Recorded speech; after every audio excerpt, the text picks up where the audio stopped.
Vanishing of Agatha Christie. A real-life mystery, December 3rd, 1926. A Friday evening that would fracture reality itself. The woman who had taught the world how to craft the perfect mystery was about to become one. Agatha Christie kissed her 7-year-old daughter Rosalind goodnight at Styles, her grand estate in Sunningdale, Berkshire. The irony of the house's name would not be lost on anyone familiar with her work. It shared its title with her debut novel, the book that had introduced Hercule Poirot to the world and transformed an unknown pharmacist's wife into Britain's most celebrated crime author. But on this particular evening, as frost began to crystallize on the windows and darkness settled over the English countryside, Agatha Christie was not thinking about fictional murders. She was living inside a real-life nightmare. At approximately 9:45 p.m., she left Styles in her gray Morris Cowley, a modest vehicle for a woman of her growing literary stature. The household staff watched her depart with concern. There had been tension in the house for weeks, the kind that makes servants speak in hushed tones and avoid eye contact. Mrs. Christie had not been herself. Her usually meticulous routine had fractured. She'd been distant, distracted, moving through the halls of her own home like a ghost haunting familiar corridors. The car's headlights cut through the December fog as Agatha drove into the night. She wore a green knit dress and a velour coat with a gray fur collar. No one knows what thoughts occupied her mind during that drive. Did she rehearse conversations she'd never have? Did she plan what came next? Or was she fleeing from any plan at all? The woman who constructed elaborate puzzles for a living was about to create one that would consume the nation. By morning, the Morris Cowley would be found abandoned at Newlands Corner, a beauty spot overlooking the Surrey Downs. The car sat perched dangerously close to the edge of a chalk pit, its headlights still burning, the interior frosted over. Inside, police would discover her fur coat and a small suitcase.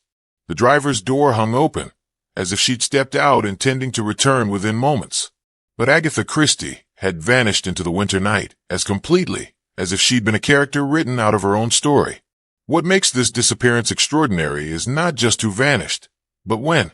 At 36 years old, Agatha Christie was at the pinnacle of her powers. The Murder of Roger Ackroyd had been published just months earlier, revolutionizing the detective genre with its audacious twist ending. Critics called it brilliant. Readers devoured it. She was wealthy, famous, and seemingly invincible in her creative domain. Queens of literature don't simply disappear. But queens are still human. And humans carry secrets that even the most observant reader might miss. The staff at Styles raised the alarm when she failed to return by Saturday morning. Her husband, Colonel Archibald Christie, Archie to those who knew him, had been away for the weekend. When reached, his reaction was telling in its restraint. There was no panic in his voice, no desperate mobilization. He seemed almost resigned, as though he'd been expecting something to break. The household had been a pressure vessel for months, and now the explosion had come. If cases like this fascinate you, subscribe to the Crime O'Clock, where every mystery has a ticking timeline waiting to be uncovered. By Saturday afternoon, the Surrey Constabulary had launched an investigation. The abandoned car became the centerpiece of a crime scene, though what crime had been committed remained unclear. Suicide seemed the obvious conclusion. A woman drives to a notorious beauty spot, parks near a precipice, and vanishes. The chalk pit below was searched. Divers plunged into the nearby silent pool, a spring-fed lake wrapped in local legend about drowned maidens. They found nothing. No body. No evidence of violence. No note explaining the inexplicable. The press descended like ravens to carrion. By Sunday, Agatha Christie's disappearance was front-page news across Britain. The Daily Mail offered a £100 reward for information, a fortune in 1926. The Daily News matched it. Suddenly, the woman who had created mysteries for entertainment had become the subject of the greatest real-life whodunit the nation had ever witnessed. What had happened in those final hours at Styles? The servants would later speak of a woman on the edge. Charlotte Fisher, Agatha's secretary, described her employer as very distressed in the days leading up to the disappearance. There had been a letter that arrived on Friday, a letter that had provoked an intense reaction. Agatha had seemed determined to do something, though what, Fisher couldn't say. After receiving it, she'd gone upstairs, typed 2 letters at her desk, then descended the stairs with a suitcase and drove into oblivion. One of those letters was addressed to Archie. The other went to her secretary, with instructions for canceling various engagements. Neither letter suggested suicide. Neither explained what she intended. They were the kind of notes someone writes when planning to be away, not when planning to be gone forever. As Sunday turned to Monday and Monday stretched toward Tuesday, the search intensified. Police on horseback combed the downs. Aeroplanes buzzed overhead, their pilots scanning the landscape for any sign of the missing author. Bloodhounds tracked scents that led nowhere. 15,000 volunteers joined the effort, creating one of the largest missing person searches in British history. They searched farms, forests, streams, and abandoned buildings. The silent pool was dredged again and again. Still nothing. But while thousands searched the Surrey countryside, Agatha Christie was already far away, living under a different name, inhabiting a different life. The question that would haunt investigators, journalists, and the public for generations was simple yet impossible. Why? To understand why Agatha Christie vanished, you must first understand what she was vanishing from. The public saw a successful author living in domestic bliss. The reality was a marriage disintegrating in slow motion. Each day another small death of the life she'd built. Agatha Mary Clarissa Miller had married Archibald Christie on Christmas Eve, 1914, just as the world was tearing itself apart in the Great War. Archie was dashing in his Royal Flying Corps uniform, a pilot with nerves of steel and charm that could melt resistance. Agatha was 24, romantic, and deeply in love. The wedding photographs show a young woman gazing at her husband with absolute devotion. She believed she'd found her partner for life. The war separated them almost immediately. Archie flew dangerous missions over France, while Agatha volunteered as a nurse, then worked in a hospital dispensary, where she learned about poisons, knowledge that would later fuel her fiction. They were the wartime couple, snatching moments together between deployments, writing letters filled with longing. Distance preserved the romance. It was proximity that would destroy it. When peace came, they settled into married life, with expectations shaped by pre-war ideals. Archie left the military and found work in finance in London. Agatha gave birth to Rosalind in 1919 and began writing detective novels. Her first, The Mysterious Affair at Styles, was published in 1920 after multiple rejections. It earned her £25. Not life-changing money, but it was a beginning. As Agatha's literary career blossomed, something in their marriage began to wither. Archie was a man of rigid routine and traditional expectations. He'd married a woman who dabbled in writing as a hobby. Now she was becoming famous, earning substantial money, and spending hours alone with her imagination. He didn't understand creative work. He didn't want to understand it. When she tried to share her plots and characters, he'd change the subject or suggest she spend less time typing and more time being a proper wife. But the real fracture had a name, Nancy Neal. Nancy was a friend of friends, part of a social circle the Christies moved in. She was younger than Agatha, unmarried, athletic, and modern in ways that Agatha, despite her literary success, was not. Nancy played golf. Archie loved golf. By early 1926, what had begun as innocent friendship had evolved into something that would detonate Agatha's world. Agatha later described that spring and summer as a descent into darkness.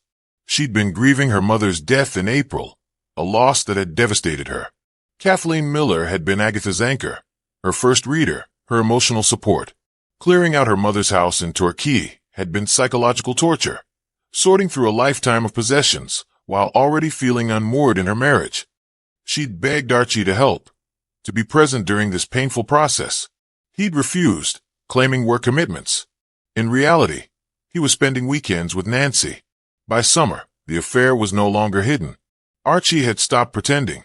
The man who'd once gazed at Agatha with passion now looked at her with something approaching contempt. He found fault with everything: her appearance, her habits, her success. He criticized her weight, though photographs from that period show a perfectly proportioned woman. He mocked her books, calling them trivial. Each cutting remark was another incision in her self-worth. On a weekend in August, the confrontation came. They were at their home, and the tension had reached critical mass. Archie didn't ease into the revelation. He simply announced that he was in love with Nancy Neal and wanted a divorce. Not a trial separation. Not marriage counseling. Divorce. Final and absolute. Agatha's world imploded. In 1926, divorce carried devastating social stigma, especially for women. It meant scandal, shame, and the very real possibility of losing custody of Rosalind. But more than social consequences, Agatha faced the psychological destruction of her identity. She'd built her life around being Mrs. Archibald Christie. She'd subordinated her own needs, supported his career, maintained their home. And now he was discarding her for a younger woman who played better golf. She begged him to reconsider. She proposed compromises. She offered a change, to be different, to become whatever he wanted. The desperation of those conversations would haunt her for years. Archie remained unmoved. He wanted out, and he wanted Nancy. The marriage, he declared, had been over for years. He'd simply taken this long to admit it. Throughout the autumn of 1926, Agatha existed in a state of psychological free fall. Friends noticed dramatic changes. She lost weight. Her usually immaculate appearance became disheveled. She had trouble sleeping, trouble concentrating, trouble functioning. The woman who constructed intricate murder plots couldn't focus long enough to write a coherent paragraph. Her publisher was expecting a new manuscript. She stared at blank pages, her mind circling endlessly around the same questions. How had this happened? What had she done wrong? How could she fix something that was already broken beyond repair? Archie, meanwhile, grew increasingly impatient. He wanted a clean break, so he could marry Nancy. Agatha's grief was an inconvenience to his plans.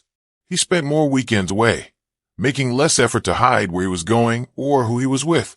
The household staff witnessed the deterioration, the separate bedrooms, the silent dinners, the palpable hostility whenever they occupied the same space. On the weekend of December 3rd, Archie announced he'd be spending it with friends at a house party in Godalming, Surrey. Agatha knew the truth. Nancy would be there. Her husband would spend the weekend with his mistress while she sat alone at Styles, pretending their marriage still existed. That Friday afternoon, a letter arrived. We don't know definitively who sent it or what it contained, but those who saw Agatha's reaction described a woman pushed past her breaking point.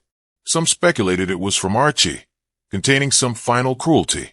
Others believed it was from Nancy, perhaps gloating about the weekend ahead. Charlotte Fisher, Agatha's secretary, only knew that whatever the letter contained, it transformed her employer's distress into something darker and more determined. Agatha went upstairs to her study. The typewriter clacked for 20 minutes. She emerged with 2 sealed envelopes and a small suitcase. She kissed Rosalind goodnight, told the staff she was going out, and drove into the December darkness. Behind her, she left a husband who didn't love her, a life that had become unbearable, and a mystery that would define her as much as any novel she'd ever written. The question wasn't just where Agatha Christie went that night. It was who she was trying to become when she left. The first light of December 4th revealed what would become the most analyzed crime scene in British literary history, though whether a crime had even occurred remained terrifyingly unclear. A young gypsy boy named Jack Best was the first to spot it. He'd been walking along the road near Newlands Corner around 8 o'clock Saturday morning when he noticed a car perched precariously near the edge of the chalk pit. The vehicle sat at an odd angle, its front wheels dangerously close to the precipice. What struck him immediately was that the headlights were still burning, dim now in the morning light, but clearly having consumed the battery through the night. Best approached cautiously. Country roads in 1926 weren't uncommon sights for abandoned vehicles. Breakdowns happened frequently, and drivers often left cars to seek help. But something about this scene felt wrong. The car wasn't broken down. The engine wasn't smoking or damaged. It was simply there, positioned as if the driver had intended to drive it over the edge, but changed their mind at the last possible second. The driver's door hung open. Inside, the morning frost had crystallized on the leather seats, creating delicate patterns of ice. On the passenger seat lay a fur coat, expensive, well-made, the kind a woman of means would wear against December's bite. Next to it sat a small overnight case. The vehicle's registration identified it as belonging to Mrs. Agatha Christie of Styles, Sunningdale. Best ran to fetch the police. By 9 o'clock, Superintendent William Kenward of the Surrey Constabulary stood at the scene, his experienced eyes cataloging details that would fuel speculation for decades. The car was a Morris Cowley, registration number KT6650. It had been driven to this spot deliberately. The tire tracks and the frost-hardened ground showed no signs of swerving or loss of control. Whoever had parked it here had done so with purpose. The positioning troubled Kenward immediately. Newlands Corner was a notorious suicide spot. The chalk pit dropped away sharply, and more than one desperate soul had chosen this location for their final act. The car sat mere feet from the edge. Had the driver intended to go over? Had they lost their nerve? Or had something else entirely happened here? Inside the vehicle, investigators found more questions than answers. The fur coat suggested the driver had left without proper protection against the December cold. The overnight case contained few personal items, but nothing that explained a destination or motive. Most puzzling was what wasn't there. No suicide note, no sign of struggle, no blood, no indication of violence. The car's interior was pristine except for the frost. The brake wasn't engaged. This detail would spark endless debate. If someone had parked deliberately, wouldn't they set the brake? The car's position on the slight incline meant only the wheel chocks of frozen ground prevented it from rolling into the pit. Some investigators theorized that the driver had intended the vehicle to roll over the edge with them inside, creating the appearance of an accident. Others suggested the lack of brake engagement indicated confusion, panic, or impaired judgment. Kenward ordered an immediate search of the surrounding area. Officers combed through the underbrush, looking for any sign of where Agatha Christie might have gone. The chalk pit was examined with particular care, but the drop was steep and rocky.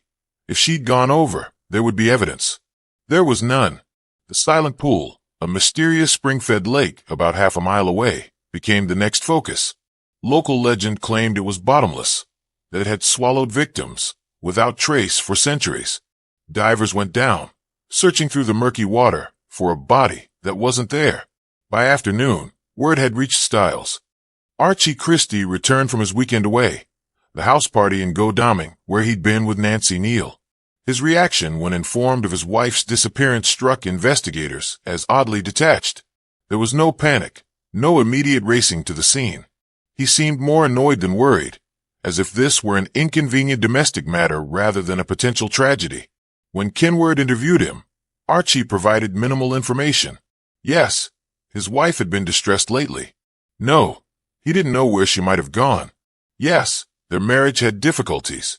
No, he didn't believe she was suicidal. His answers were clipped, defensive, careful.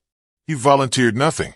When asked about his whereabouts on Friday night, he confirmed he'd been at the Godalming house party, with witnesses who could verify his presence.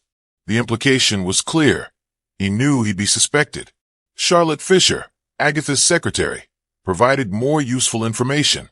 She told police about the letter that had arrived Friday afternoon, about Agatha's distressed state afterward, about the 2 letters Mrs. Christie had typed before departing. One had been addressed to Archie, which he confirmed receiving but refused to share its contents, claiming it was personal. The other had been instructions to Fisher about canceling appointments. The contents of Agatha's letter to Archie would remain one of the investigation's most frustrating mysteries. Archie insisted it contained nothing relevant to her disappearance, just domestic matters. Kenward suspected otherwise, but had no legal grounds to compel him to reveal a private communication from his wife. Whatever Agatha had written in those final moments at Styles remained locked behind Archie's silence. As Saturday stretched into evening, the search expanded. Police on horseback fanned out across the downs. The Royal Air Force volunteered planes to conduct aerial searches, a revolutionary technique in 1926. From above, pilots scanned the landscape for any sign of a body, a hiding place, a clue. They found nothing but empty countryside stretching toward the horizon. The abandoned car became a media sensation. Photographers captured it from every angle, that expensive vehicle perched on the edge of oblivion, its open door like a mouth frozen mid-scream. Newspapers ran the images with increasingly sensational headlines. Mystery writer vanishes. Agatha Christie missing. Famous author's car found abandoned at suicide spot. The public was transfixed. Here was the woman who taught them to look for clues, to suspect everyone, to believe that every mystery had a logical solution. Now she was the mystery. And unlike her novels, there was no final chapter to flip to, no revelation waiting in the last pages. This was real, unfolding in real time, with real consequences. By Sunday morning, the search had mobilized thousands. Volunteers joined police in combing every inch of terrain within miles of Newland's Corner. They searched barns, abandoned cottages, ditches, and wooded areas. Bloodhounds were brought in, given Agatha's scent from clothing at Styles, and set loose to track. The dogs led searchers in circles, losing the trail repeatedly, as if their target had simply evaporated. Superintendent Kenward faced mounting pressure. The national press demanded answers. The public wanted resolution. And he had nothing, no body, no witness, no evidence of foul play, and no indication of where Britain's most famous mystery writer had gone. The empty car at Newland's Corner remained the only tangible proof that something had happened. But what? One detail haunted investigators more than any other. Inside the car, they'd found Agatha's driver's license. She'd left it behind deliberately, placed carefully on the seat. A driver's license was identity, proof of who you were. Why would someone fleeing, whether toward death or a new life, leave behind the one document that confirmed their existence? Unless they intended to become someone else entirely. By Monday, December 6th, the disappearance of Agatha Christie had become more than a missing person case. It had transformed into a national obsession that gripped Britain with an intensity rarely seen outside of wartime. The Daily Mail's £100 reward sparked a frenzy. Suddenly, everyone had seen something, knew something, or claimed to have crucial information. The Surrey constabulary was flooded with tips, sightings, and theories. A woman matching Agatha's description had been spotted boarding a train to London. Another witness swore they'd seen her in a tea room in Brighton. Someone else claimed she'd checked into a boarding house in Dover, clearly planning to flee to the continent. Each lead demanded investigation. Each investigation led nowhere. Superintendent Kenward coordinated what was rapidly becoming the largest missing person search in British history. 15,000 volunteers, farmers, shopkeepers, school teachers, laborers, abandoned their normal lives to comb the Surrey countryside. They moved in organized lines across fields, through forests, along streams and ravines. The scale was unprecedented. This wasn't just about finding a missing woman anymore. It had become a collective project, a national mission that united people across class boundaries in common purpose. The newspapers fed the frenzy with increasingly dramatic coverage. Front pages featured maps marking the search zones, timelines of Agatha's last known movements, and speculation that grew more lurid by the day. Tragedy or mystery? Asked the Times. What happened to the Queen of Crime? Demanded the Daily Express. Each edition sold out within hours of hitting newsstands. The public couldn't get enough. What made this disappearance so captivating wasn't just Agatha's celebrity. It was the perfect storm of elements that seemed ripped from one of her own novels. A famous author vanishes. An abandoned car near a cliff. A troubled marriage. A glamorous mistress. An inheritance from her recently deceased mother. Every component of a classic murder mystery was present. Except this time, there was no detective organizing the clues. No final chapter revealing the solution.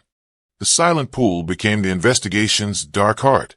Local legend held that the pool was cursed, that a woodcutter's daughter had drowned there centuries ago after being pursued by a lustful nobleman. Her spirit supposedly haunted the waters, luring the desperate and heartbroken to watery graves. Police dredged it 3 times. Divers descended repeatedly into the murky depths. They found old bicycles, discarded furniture, and the detritus of decades, but no body. The press romanticized the location mercilessly. Did the Queen of Crime meet her end in the legendary silent pool? Asked one headline, accompanied by an illustration showing a ghostly woman sinking beneath dark waters. The narrative was irresistible, the brilliant author who'd imagined countless deaths, finally meeting her own in a place steeped in tragic folklore. But not everyone believed the suicide theory. As the search entered its 4th day with no body recovered, alternate explanations gained traction. Perhaps Agatha had been murdered. Perhaps Archie Christie, desperate to marry his mistress and free himself from a wife he no longer wanted, had staged a suicide to cover his crime. The fact that he'd been conveniently absent on the night of her disappearance, that he showed so little emotion about her vanishing, that he refused to share the contents of her final letter, all of it fed suspicions. Archie found himself in an impossible position. Public sentiment turned against him with startling speed. Newspapers printed unflattering photographs showing him with Nancy Neal at social events, images that now looked callous and incriminating. Anonymous letters arrived at Styles accusing him of murder. Crowds gathered outside his London office, some merely curious, others openly hostile. One woman spat at him on the street, calling him a wife killer. The Christie family mobilized their own search efforts. Agatha's brother-in-law, Campbell Christie, coordinated a separate investigation, convinced that the police were missing something. He hired private detectives and appealed directly to the public through newspaper advertisements. Mrs. Agatha Christie is suffering from loss of memory, and we are anxious to find her, read one notice, introducing a new theory into the mix, that Agatha hadn't fled or died, but was wandering somewhere in a state of amnesia. The amnesia theory gained surprising traction among medical professionals. Dr. Donald Core, a prominent psychiatrist, gave interviews suggesting that severe emotional trauma could indeed cause fugue states where individuals lost all sense of identity and wandered without purpose or memory. Given what was known about Agatha's recent grief over her mother's death and the collapse of her marriage, such a psychological break seemed plausible. If cases like this fascinate you, subscribe to The Crime O'Clock, where every mystery has a ticking timeline waiting to be uncovered. Aviation played an unprecedented role in the search. The Royal Air Force provided reconnaissance aircraft that flew grid patterns over Surrey and neighboring counties, their observers scanning the landscape through binoculars. It was revolutionary. The first time aerial searching had been deployed on such a scale for a civilian missing person case. Pilots reported their flights to newspapers, and the public followed each sortie as if it were a sporting event. By Wednesday, December 8th, over 1,000 police officers were involved. They'd searched an area covering hundreds of square miles. They'd interviewed hundreds of witnesses. They'd followed up on thousands of reported sightings. The investigation had consumed enormous resources, and some officials quietly began questioning whether the search should continue at this intensity. Bodies didn't simply vanish. If Agatha Christie had died in that chalk pit or drowned in the silent pool, evidence would have surfaced by now. Unless she hadn't died at all. Detective Inspector Frank Smith of Scotland Yard arrived to assist the Surrey Constabulary. His presence signaled that this was no longer being treated as a simple missing person case. Scotland Yard brought fresh eyes and different methodologies. Smith immediately focused on what he called the psychological geography of the case, trying to understand not where Agatha had gone, but why she'd left and what state of mind would dictate her destination. He studied her novels, looking for patterns. Did her fiction reveal something about how she thought, how she'd plan a disappearance? He interviewed her friends, pushing past the surface condolences to ask difficult questions about her mental state, her marriage, her darkest fears. He examined the finances. Had she withdrawn large sums of money recently? Had she purchased train tickets or made reservations anywhere? The financial trail revealed nothing unusual. What troubled Smith most was the theatrical nature of the abandoned car. The positioning near the cliff edge, the headlights left burning through the night, the fur coat carefully placed on the seat. It all felt staged, like a scene from one of Agatha's novels. But staged by whom, and for what purpose? If Agatha had staged her own disappearance, what was she trying to achieve? If someone else had staged it to cover a crime, where was the body? Mediums and psychics descended on Sunningdale, offering their services. One claimed to have communicated with Agatha's spirit, which told her to search near water, helpful but vague.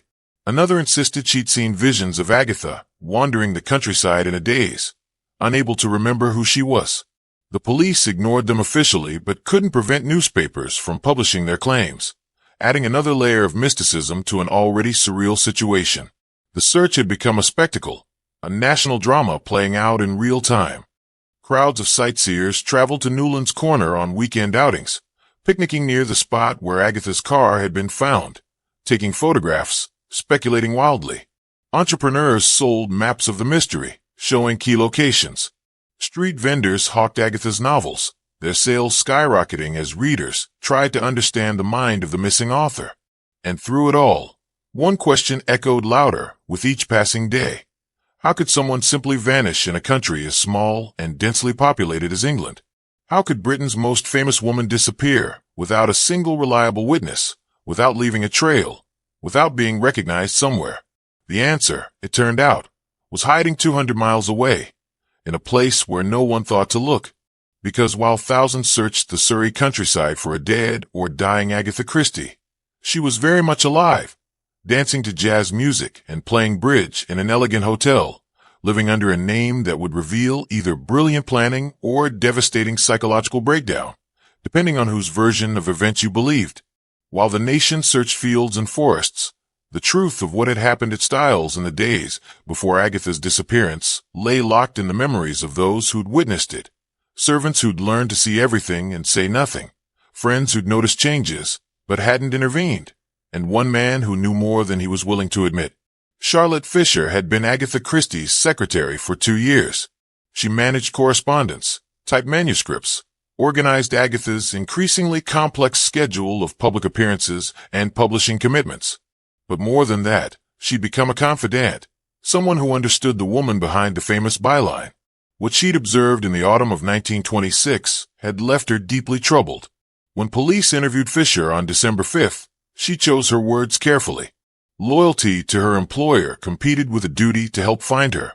She described Agatha's state of mind as fragile following her mother's death in April. The grief had been profound, debilitating. Agatha had spent weeks at her mother's house in Torquay, sorting through possessions, each item a trigger for memory and loss. She'd returned to Styles hollow-eyed and thin, moving through her days with mechanical efficiency, but no joy. Then came the revelation about Archie's affair. Fisher didn't know the exact date when Agatha learned the truth, but she'd noticed a change immediately. The grief transformed into something darker, a kind of frozen shock that made Agatha seem absent even when physically present. She'd forget appointments, lose track of conversations mid-sentence, stare out windows for hours without moving. Fisher told police about the Friday afternoon letter. She hadn't seen its contents, but she'd witnessed Agatha's reaction. Her employer had read it standing in the hallway, and whatever the words contained had triggered a visible physical response, color draining from her face, her hands beginning to shake.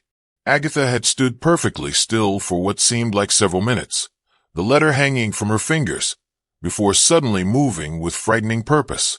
She'd gone upstairs to her study. Fisher heard the typewriter, not the usual rhythmic clacking of creative work, but short bursts of typing interrupted by long silences. 20 minutes later, Agatha descended with 2 sealed envelopes and instructions. One letter was to be delivered to Archie. The other contained directions for Fisher about canceling appointments over the next few days.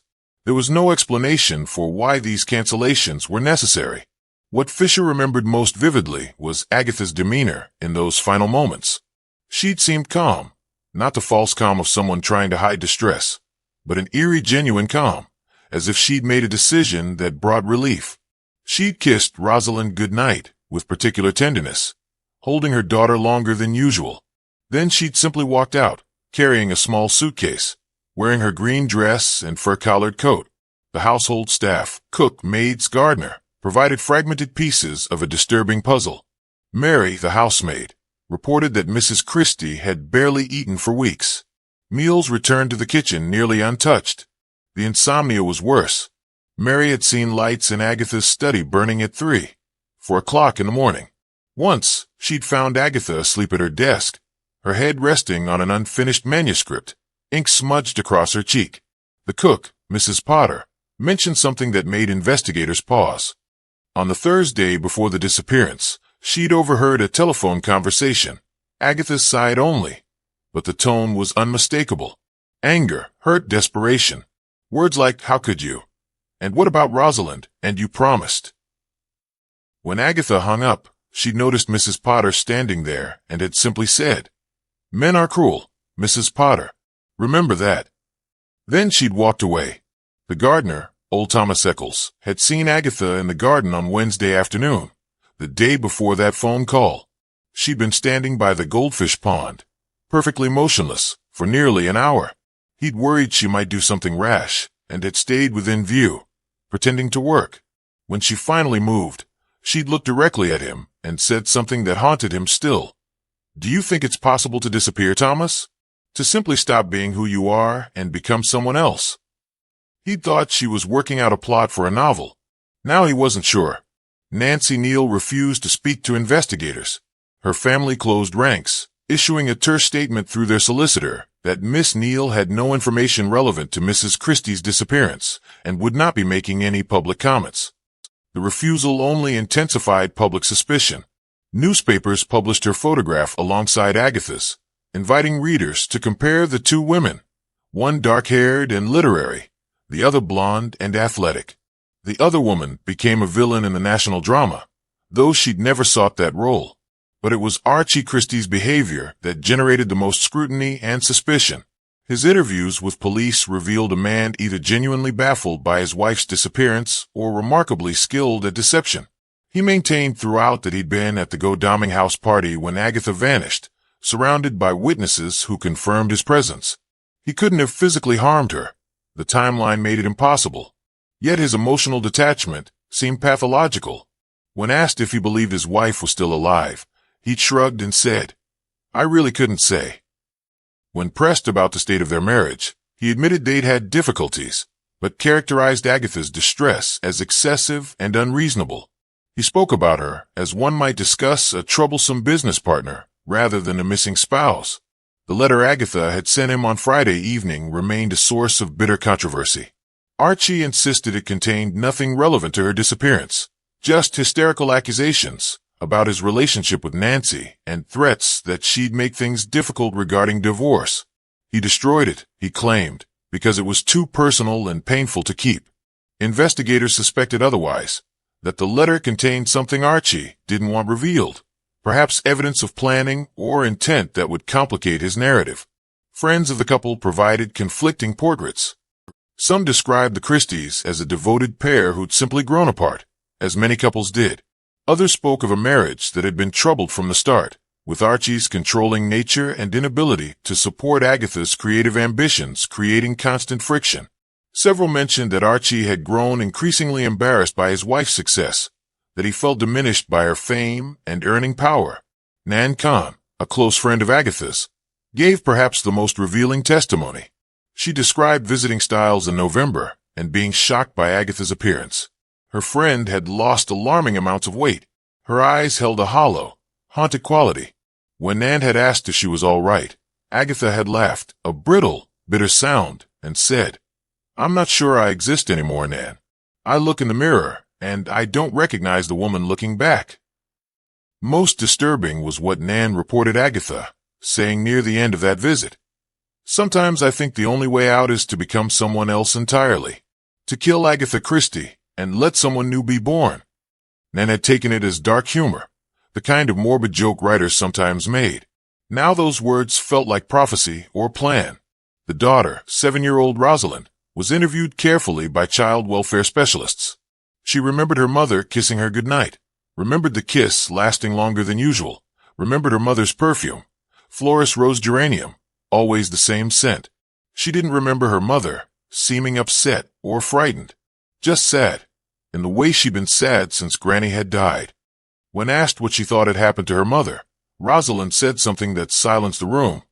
"I think Mummy went to find a place where people don't hurt her anymore." Out of the mouths of children came the truth that adults danced around. Agatha Christie hadn't just disappeared from a location. She'd disappeared from a life that had become unbearable, from an identity that felt like a prison, from a marriage that had died long before she drove into the December night. The witnesses had seen the dissolution happening in slow motion. They'd watched a vibrant, creative woman slowly erased by grief and betrayal. They'd noticed the warning signs, but hadn't known how to intervene or what intervention might have prevented. Now they lived with the guilt of hindsight, wondering if a word of support, a gesture of understanding, might have changed everything. But while they tortured themselves with what-ifs and shared their observations with police who grew no closer to finding answers, Agatha Christie was 200 miles north, living proof that sometimes the best way to hide is in plain sight. under a name so psychologically revealing that its choice suggested either calculated revenge or complete psychological breakdown. The truth was about to surface in the most unexpected way, through a hotel's guest register and a musician's sharp memory. 200 miles north of the search parties combing the Surrey Downs, the Yorkshire spa town of Harrogate bustled with its usual winter visitors. Wealthy invalids seeking the healing properties of sulphur springs, retired colonels escaping London's damp, society ladies taking the waters and playing bridge. It was a place where people came to be anonymous, to rest, to temporarily escape their normal lives. No one would think to look for a missing woman here. The Harrogate Hydropathic Hotel, known locally as the Hydro, was the town's crown jewel.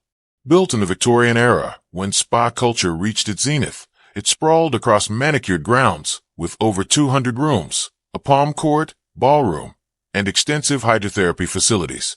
Guests came to bathe in mineral waters, receive massage treatments, and socialize in an atmosphere of genteel respectability.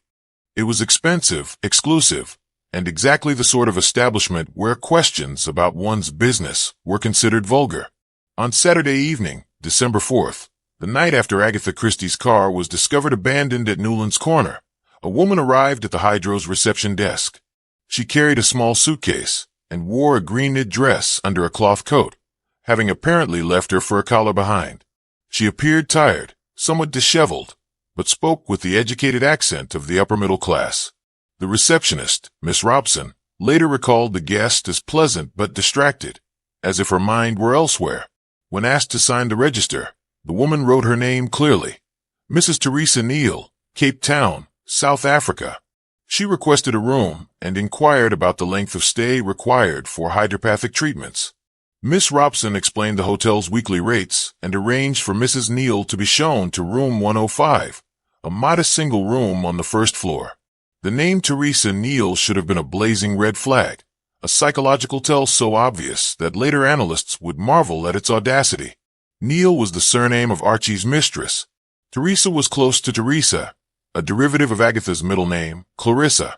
The woman who checked into the Hydro had essentially announced her identity through a name that merged herself with her rival, a choice suggesting either deliberate provocation or profound psychological disturbance. But in December 1926, Nancy Neal wasn't yet a household name. The details of Archie's affair hadn't been splashed across newspapers.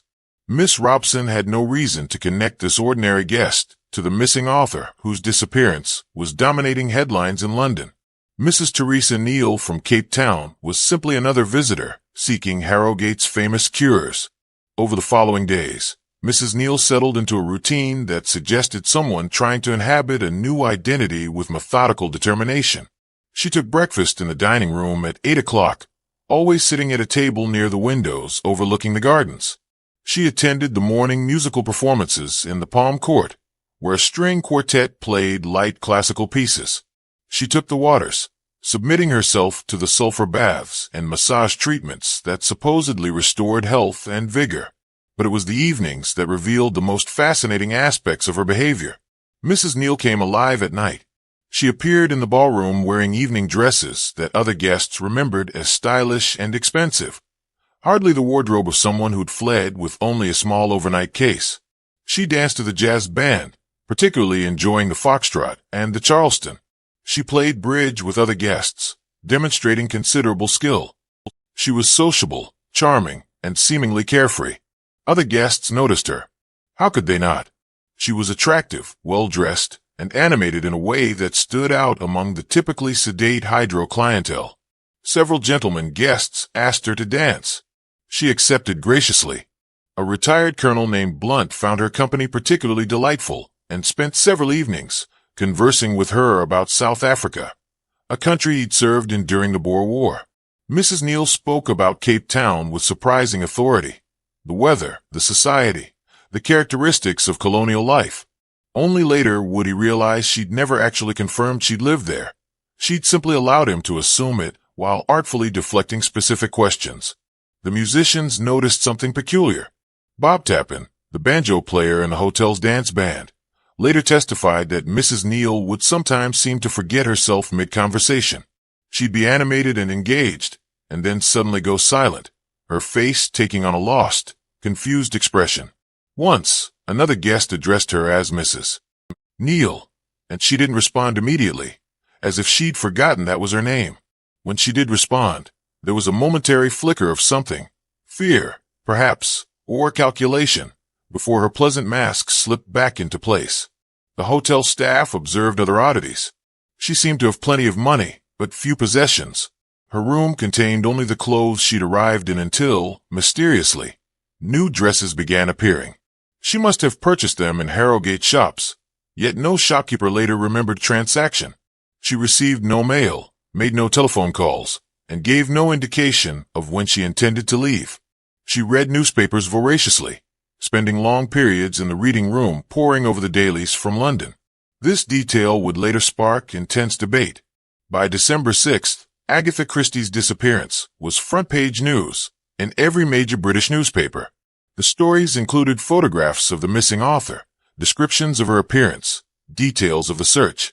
Mrs. Neal sat in the Hydro's reading room, surrounded by articles about Agatha Christie's vanishing, and gave no indication of recognition. She read them as one might read about a stranger's tragedy, with detached interest but no personal connection. Was this evidence of genuine amnesia, a fugue state so complete that she truly didn't recognize herself in the photographs?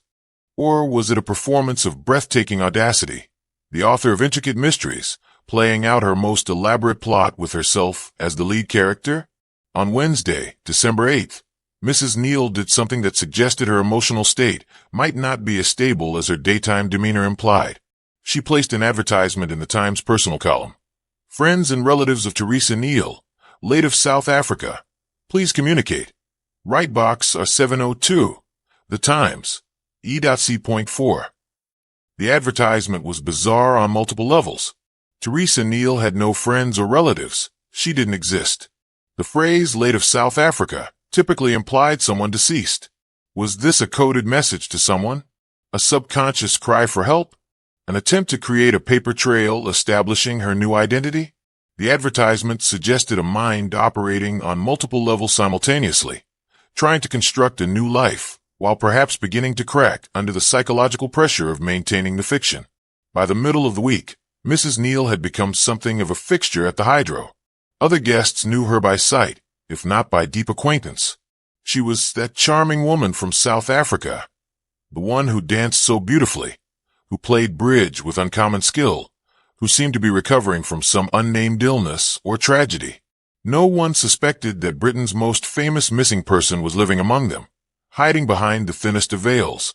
But the veil was about to be torn away by the least likely of sources, a musician with a good memory and a recent trip to London, where he'd attended an event that would crack the case wide open and transform a missing person investigation into a media circus of unprecedented proportions.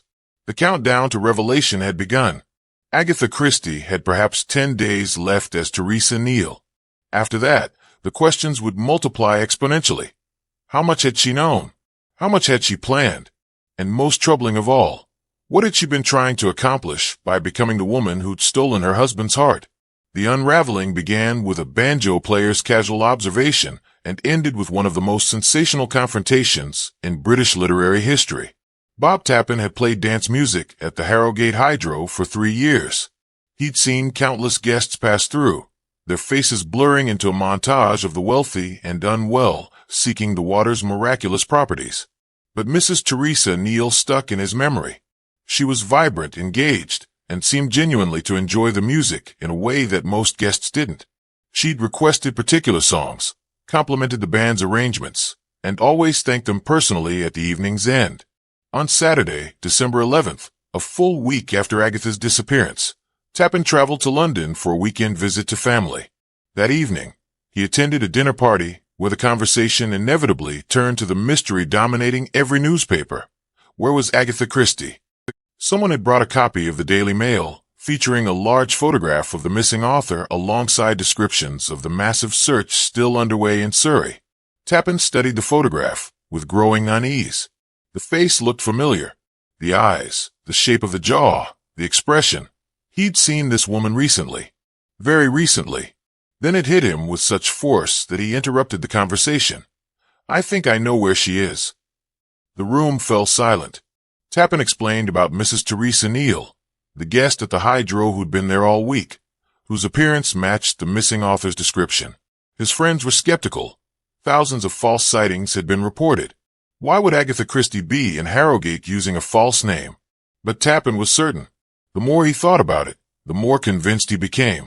The way she moved, her educated accent, her obvious intelligence, everything fit.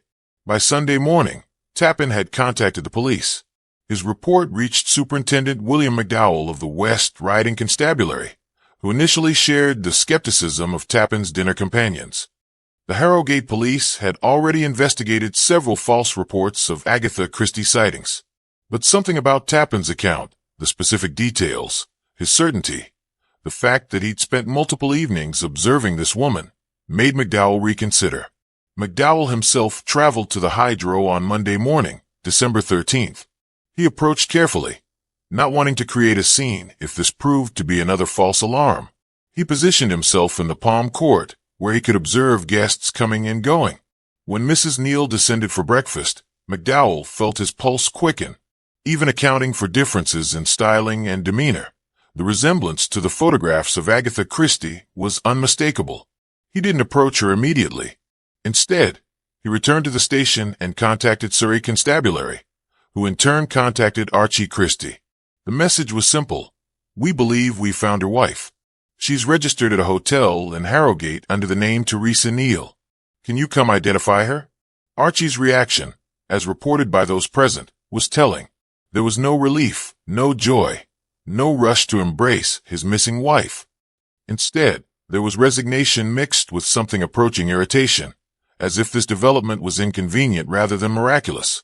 He made immediate plans to travel north, but insisted on bringing his brother, Campbell Christie, as support. He didn't want to face Agatha alone.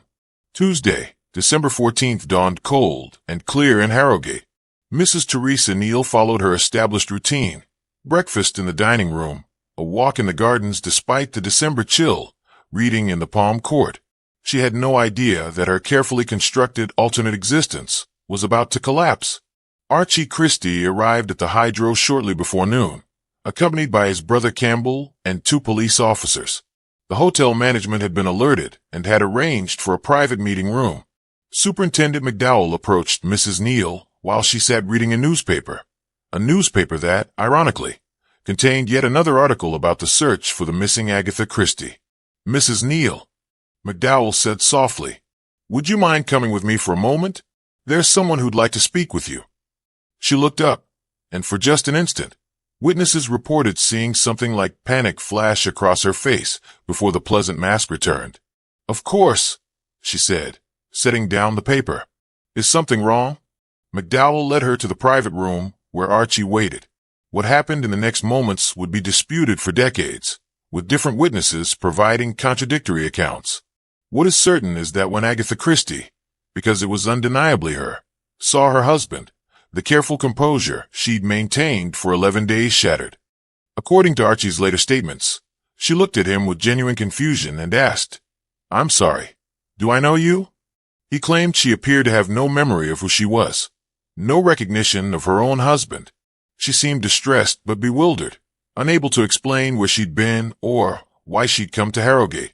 But other witnesses told a different story.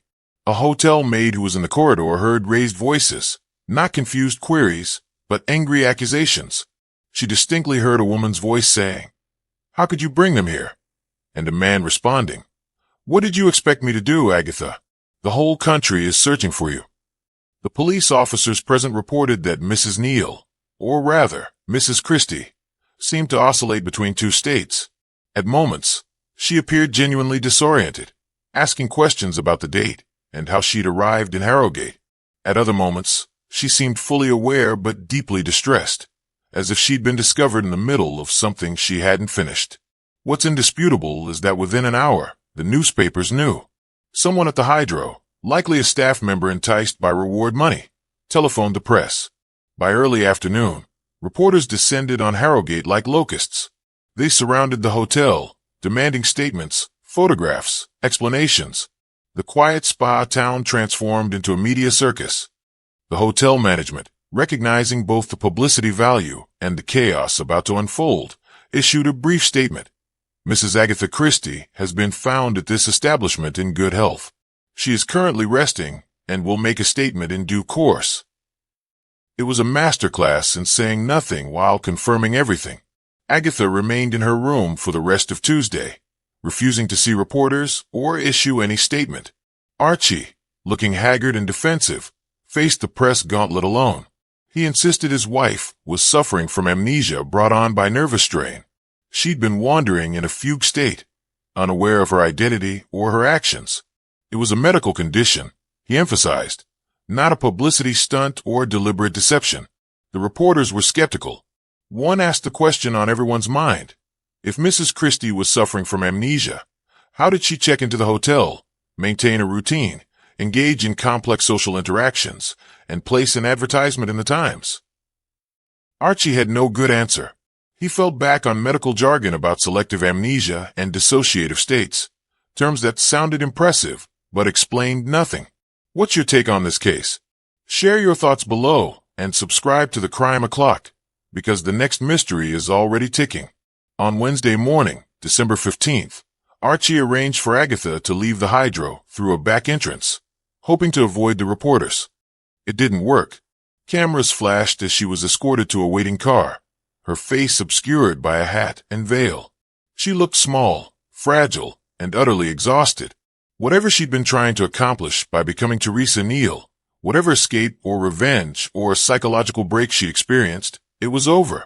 The car took them to Abney Hall, the Cheshire estate of Agatha's brother-in-law, where she could recover away from press scrutiny. Behind them, the hydro buzzed with speculation. Other guests who'd interacted with Mrs. Neal gave interviews, describing her behavior, each adding pieces to a puzzle that refused to form a coherent picture. The nation that had spent 11 days searching for Agatha Christie now demanded explanations. Where had she really been? What had she really known? Had this been an elaborate hoax, a publicity stunt that had spiraled out of control? Or had Britain's most famous mystery writer genuinely experienced a psychological breakdown, so complete that she'd lost herself entirely? The answers, such as they were, would prove as elusive and contradictory as the woman at their center. Agatha Christie had been found, but the mystery of what had actually happened and why was only beginning. The discovery of Agatha Christie at the Harrogate Hydro should have been the end of the story. Instead, it marked the beginning of a deeper, more unsettling mystery, one that would never be satisfactorily resolved despite decades of investigation, speculation, and analysis. On December 16th, 2 days after being discovered, Agatha's doctors issued a statement. Dr. Henry Wilson and Dr. Donald Corr, both respected physicians, examined her at Abney Hall and concluded she was suffering from an identity crisis of the most profound type. They used terms like psychogenic fugue and hysterical amnesia, diagnoses that sounded authoritative but rested on the single assumption that Agatha's claimed memory loss was genuine. Their statement to the press was carefully worded. Mrs. Christie has been under the greatest strain owing to her mother's death and domestic unhappiness. She is suffering from a complete loss of memory and does not know who she is. We recommend complete rest and isolation from public attention to facilitate her recovery. The medical explanation was convenient for everyone involved.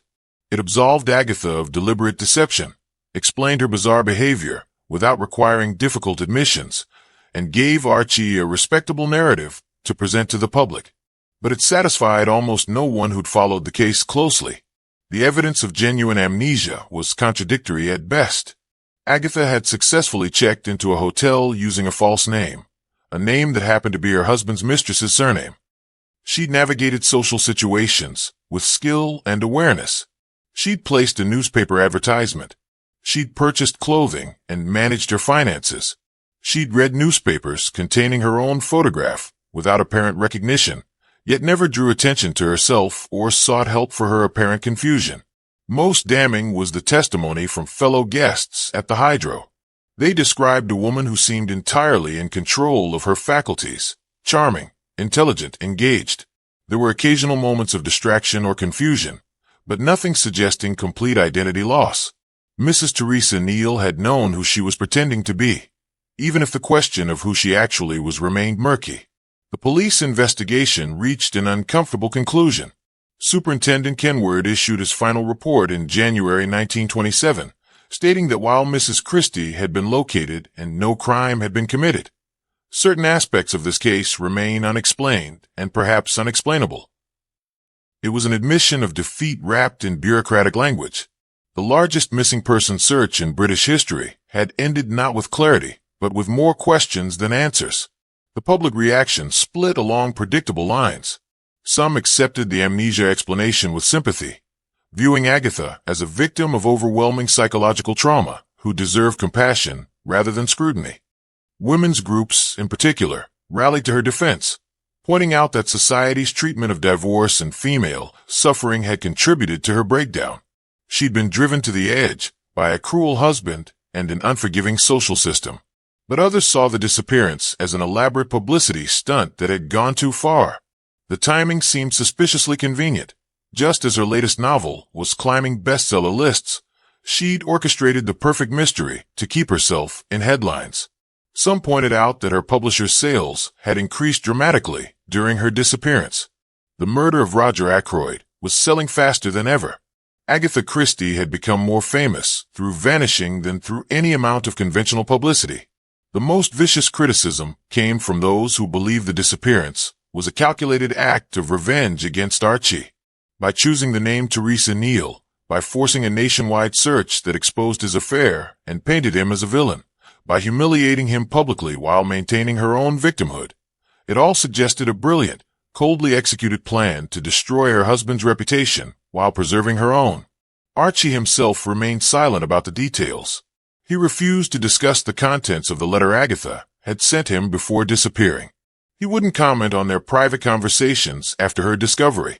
He maintained that his wife had been genuinely ill, that he'd been terribly worried, and that the whole affair had been a tragedy rather than a scheme. But his actions told a different story. Within weeks of Agatha's recovery, he'd moved forward with divorce proceedings.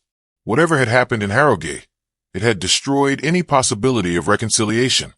The most revealing and most troubling evidence came from Agatha's own behavior in the months following her return. She refused to discuss the 11 missing days. When friends asked what she remembered, she'd change the subject or claimed the memories were too painful to revisit. When journalists pressed for interviews, she declined without exception. The woman who'd built a career on solving mysteries refused to solve the one she created. In February 1927, Agatha gave a single interview to the Daily Mail, the newspaper that had offered the reward for her discovery. The interview was carefully choreographed, with questions submitted in advance and a legal representative present. She stated that she remembered leaving Styles on December 3rd, and her next clear memory was waking up in the Hydro days later with no idea how she'd arrived there. Everything in between was blank, erased, gone. It was as if those 11 days happened to someone else entirely, she said. I've been told what Teresa Neal did, but I have no memory of being her. It's like reading about a character in a novel. Interesting, but not part of my own experience. The interviewer asked the obvious question. Why had she chosen the name Neal? Agatha's response was either brilliantly evasive or genuinely bewildered. I have no idea. The doctors say the unconscious mind does strange things during fugue states. Perhaps I'd heard the name somewhere, and it simply surfaced when I needed to call myself something. She refused to discuss her marriage, her mother's death, or anything that might have contributed to her psychological state. The interview revealed nothing and satisfied no one.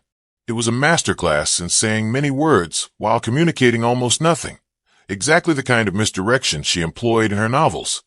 The legal proceedings around the divorce added another layer of complication. Archie's solicitors wanted the disappearance characterized as evidence of mental instability, which would strengthen his position in custody negotiations regarding Rosalind. Agatha's solicitors fought this characterization, arguing she'd suffered a temporary medical condition from which she'd fully recovered.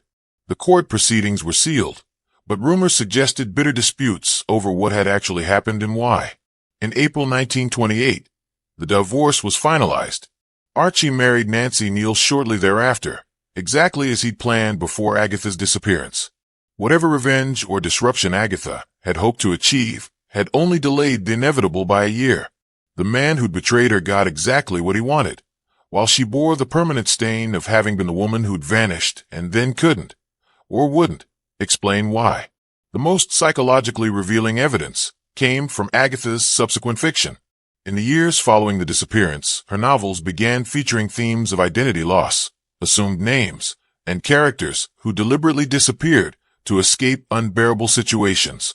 Unfinished Portrait, published in 1934 under the pseudonym Mary Westmacott, told the story of a woman whose husband's affair drives her to the edge of suicide, a barely disguised autobiographical account that came closer to confession than anything she'd said publicly. But even in fiction, Agatha avoided definitive answers. Her characters' motivations remained ambiguous, their psychological states open to interpretation. She'd learned that mystery was more powerful than revelation, that questions engaged the mind more deeply than answers ever could. Mental health professionals, who later studied the case, were divided. Some accepted the fugue state diagnosis as consistent with severe psychological trauma. Others pointed out that psychogenic fugue typically involves wandering without purpose, not the organized behavior Agatha displayed. A few suggested she'd experienced a dissociative episode where she genuinely believed she was Teresa Neal, that she'd psychologically merged with her rival as a way of processing betrayal. The most unsettling theory came from psychiatrists who suggested Agatha had experienced something more complex than simple amnesia or deliberate deception. They proposed she'd entered a state where she was simultaneously aware and unaware, where part of her knew exactly what she was doing, while another part genuinely couldn't access that knowledge. It was a split consciousness, they argued, where Teresa Neal and Agatha Christie coexisted as separate identities in the same body. Decades later, Agatha's authorized biographer would write, "She never spoke about those 11 days, not to family, not to close friends, not in any private correspondence that survives. Whatever happened at Harrogate, she took it to her grave as the one mystery she refused to solve." The woman who taught the world that every puzzle had a solution had created one with no answer. Or perhaps the answer was simply too uncomfortable, too revealing, too human to share. Sometimes the greatest mysteries aren't about what happened, but about why we can never truly know what happens in another person's heart when it breaks. The Agatha Christie disappearance became more than a solved case. It transformed into a cultural phenomenon that spawned theories ranging from the plausible to the fantastical, each attempting to explain what medical diagnoses and official statements could not. The amnesia theory, while officially accepted, had serious problems. Critics pointed out that psychogenic fugue states, while real, rarely presented with the characteristics Agatha displayed. Genuine fugue sufferers typically wander aimlessly, exhibit confusion about basic tasks, and struggle with complex social interactions.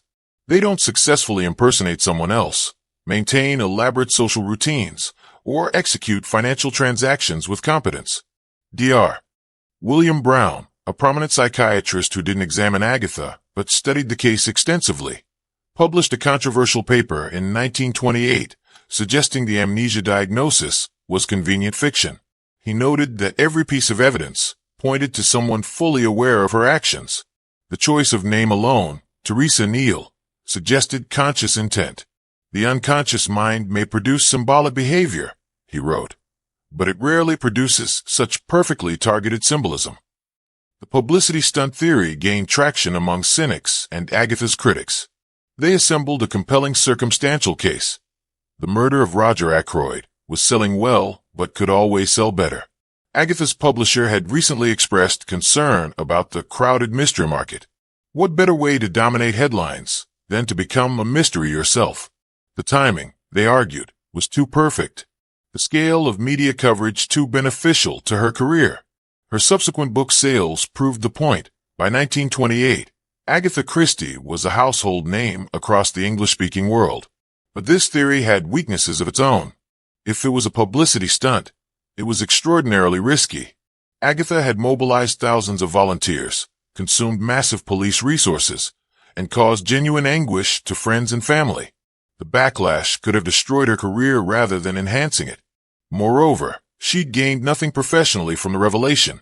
She gave no interviews capitalizing on the mystery, wrote no memoir, and steadfastly refused to discuss it. For a publicity stunt, it was remarkably unprofitable in terms of extracting value from the attention. The revenge theory had perhaps the strongest supporting evidence. By disappearing in a way that suggested foul play, Agatha had cast suspicion directly on Archie. For 11 days, he'd been a suspected wife murderer, his affair with Nancy exposed, his character assassinated in newspapers across Britain. Even after Agatha was found alive, the stain remained. Society viewed him as the cad who'd driven his brilliant wife to breakdown. His business career suffered. His social standing diminished. The choice of the name Teresa Neal seemed like the smoking gun for this theory. It was too specific, too pointed to be coincidental. By literally assuming her rival's identity, Agatha had performed a kind of psychological warfare, forcing both Archie and Nancy to confront the situation in the most public, humiliating way possible. When discovered at the Hydro, she was effectively caught living as the woman Archie claimed to love. The symbolism was devastating. Nan Khan, Agatha's friend, privately believed the disappearance had been a sophisticated form of revenge masked as breakdown. Agatha was the most controlled person I knew, she later told a journalist off the record. Everything she did was deliberate. Even her spontaneity was calculated. The idea that she simply lost control of herself doesn't match the woman I knew. But the idea that she planned something that would punish Archie while giving herself plausible deniability, that's the Agatha I recognized. A darker theory emerged among psychologists who studied the case: the suicide attempt that failed. This interpretation suggested Agatha had driven to Newland's Corner intending to drive into the chalk pit, but had lost her nerve at the last moment. In shock and dissociated from her own cowardice, she'd wandered away from the scene and created an alternate identity as a psychological escape from the unbearable reality of being unable to end her own suffering. This theory explained several anomalies: the car's position near the precipice, the lack of brake engagement, the overnight case suggesting she'd planned to be gone permanently. It also explained the 11-day gap.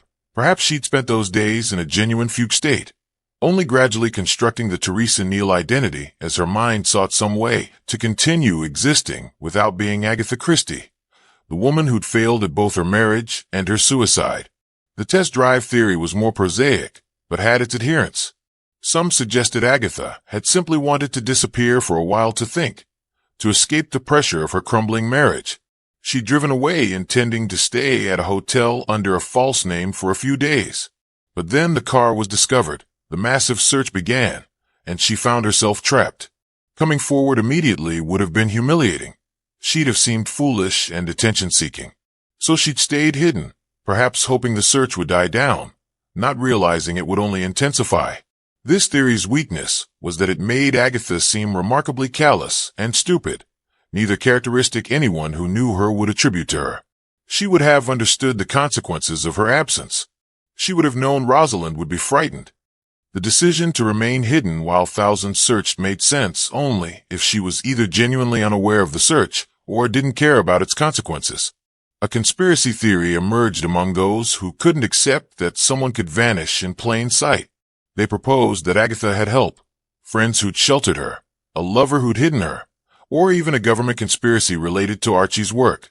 These theories were long on imagination and short on evidence, but they persisted in tabloids and among amateur detectives for decades.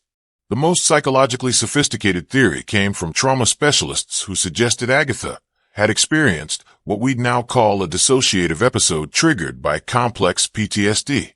The combination of her mother's death, her husband's betrayal, and the social pressure of maintaining appearances had created a psychological perfect storm. In this state, she created an alternate persona, Teresa Neal, who could do things Agatha Christie couldn't: dance freely, socialize without anxiety, exist without the crushing weight of her actual life. This theory suggested that Agatha had been simultaneously aware and unaware. Part of her knew she was Agatha Christie in hiding. Another part genuinely believed she was Teresa Neal from South Africa. The two identities coexisted, allowing her to function while also escaping. When confronted by Archie at the Hydro, the two identities had collided, producing the confused, distressed behavior witnesses reported. What made the case endlessly fascinating was that each theory had supporting evidence and disqualifying problems. The truth likely contained elements of multiple explanations, conscious planning and unconscious breakdown. revenge and genuine suffering, awareness and dissociation all mixed together in proportions that perhaps even Agatha herself couldn't untangle. The media speculation continued for months after her discovery. Newspapers published expert analyses, interviews with witnesses, and endless theorizing. Agatha's silence in the face of this scrutiny only intensified the mystery. Every refusal to comment was interpreted as either proof of guilt or evidence of trauma, too deep to discuss. The scandal touched everyone involved. Archie Christie's reputation never fully recovered. He remained the man who drove Agatha Christie mad for the rest of his life. Nancy Neal, who'd done nothing except fall in love with an unhappily married man, was vilified as a homewrecker and possible co-conspirator. Even Rosalind, an innocent child, grew up in the shadow of her mother's mysterious 11 days. But perhaps the most lasting impact was on Agatha herself. The disappearance became the lens through which everything else in her life was viewed. Every novel was analyzed for hidden references to the event. Every biographical detail was connected back to December 1926. She'd wanted to escape her life, but instead she created a cage from which she could never fully emerge, that of being the woman who vanished and wouldn't explain why. In 1930, Agatha married Max Malawan, an archaeologist 14 years her junior. The marriage was happy, lasting until her death in 1976. She became the best-selling novelist of all time. She created iconic characters, revolutionized detective fiction, and achieved a success that dwarfed anything she'd accomplished before the disappearance. But she never explained those 11 days. In over 4 decades of subsequent life, through hundreds of interviews and thousands of pages of writing, she maintained absolute silence about what had actually happened. It was the one mystery she refused to solve, the one question she wouldn't answer, the one secret she kept until death. And perhaps that was the point. Perhaps Agatha Christie understood something profound about human nature, that we're more fascinated by unanswered questions than by any answer, no matter how satisfying. She'd given the world exactly what it craved, a perfect, unsolvable mystery starring the queen of crime herself. Agatha Christie died on January 12, 1976, at the age of 85. She'd lived a remarkable life, writing 66 detective novels, 14 short story collections, and the longest-running play in theatrical history. She'd been made a Dame Commander of the British Empire. She'd sold over 2 billion books, making her the best-selling novelist of all time. But when the obituaries appeared in newspapers around the world, every single one mentioned the 11 days in December 1926 when she'd vanished. In her final years, journalists still asked about it. Biographers still probed. Fans still speculated. And Agatha still refused to explain. Her autobiography, published posthumously, devoted exactly one sentence to the disappearance. So, after illness, came sorrow, despair, and heartbreak. There's no need to dwell on it. That was all. 50 years of silence, maintained to the very end. But silence, as any mystery reader knows, can be more revealing than confession. What Agatha didn't say about those 11 days spoke volumes about who she was and what she'd endured. The immediate aftermath of her discovery had been brutal. In January 1927, she traveled to Abney Hall in Cheshire to recover away from public scrutiny. But the press camped outside the estate gates. Photographers climbed trees, hoping to capture images through windows. One enterprising reporter dressed as a tradesman and nearly made it to the house before being discovered. The woman who'd sought escape from her unbearable life found herself in a different kind of prison, one built from public fascination and media intrusion. The divorce proceedings were finalized in April 1928. The legal documents contained sealed testimony about the disappearance, material that both parties agreed would never be made public. Those documents remain sealed to this day, their contents lost to time or locked in archives that refuse to release them. What could they contain that both Agatha and Archie were so determined to hide? Rosalind Christie Hicks, Agatha's daughter, grew up bearing the weight of her mother's mystery. In rare interviews later in life, she was defensive and protective. My mother suffered a complete breakdown brought on by grief and stress, she'd say firmly. Anyone who suggests otherwise didn't know what she went through. When pressed about specific details, the choice of name, the advertisement, the behavior at the hydro, Rosalind would grow cold and end the conversation. She knew something clearly, but had inherited her mother's determination to keep that knowledge private. The people who'd known Agatha best offered fragmented insights that suggested complexity beyond any single explanation. Max Malawan, her second husband, once said in an unguarded moment, Agatha was capable of extraordinary compartmentalization. She could hold contradictory truths in her mind simultaneously and find both equally real.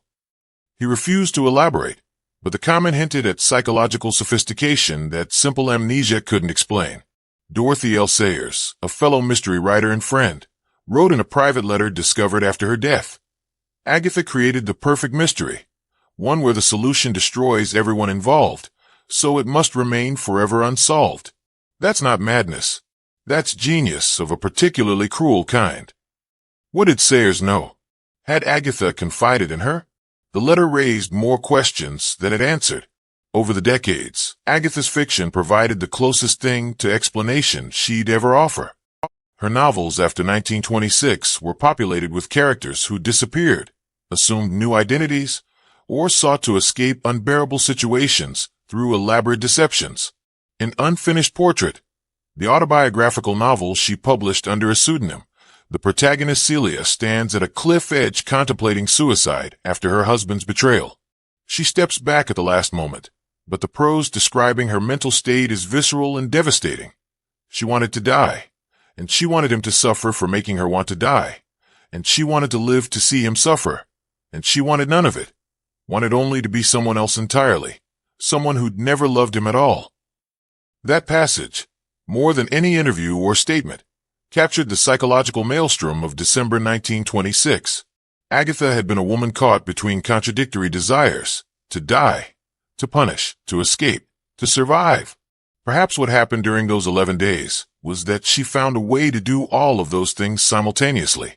As a Theresa Neal, she'd killed Agatha Christie, the betrayed wife, the grieving daughter, the woman who'd failed to hold her husband's love. As Theresa Neal, she'd punished Archie by making him a suspected murderer. As Theresa Neal, she'd escaped the unbearable present. And as Theresa Neal discovered and forced back into being Agatha Christie, she'd survived, though the woman who emerged was fundamentally changed. The psychological literature on the case grew extensive. Researchers studying trauma, dissociation, and identity found in Agatha's disappearance a fascinating case study. Some papers argued for genuine fugue state. Others maintained it was conscious performance. A few suggested something in between, a twilight state where awareness flickered in and out, where planning and breakdown existed simultaneously.